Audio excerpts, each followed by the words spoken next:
Baro 10 eray oo isfasirayo maanta. Shir maxaa af Ingiriisi lagu dhahaa? Conference. Conference.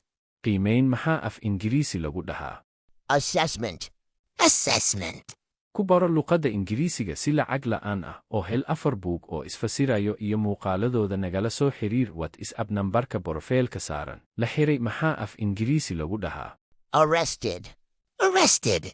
Ka qaybgal maxaa af Ingiriisi lagu dhahaa? Attend. Attend. Cabasho maxaa af Ingiriisi lagu dhahaa? Complain.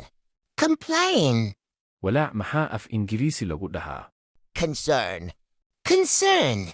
Khilaaf maxaa af Ingiriisi lagu dhahaa? Conflict. Conflict. Ku qor Google Chrome-ka irmaneducational.com oo ka hel koorsooyin Ingiriisi ah una diyaarsan sidatan. Go'aan maxaa af Ingiriisi lagu dhahaa? Decision. Decision. Aqoon maxaa af Ingiriisi lagu dhahaa? Knowledge. Knowledge.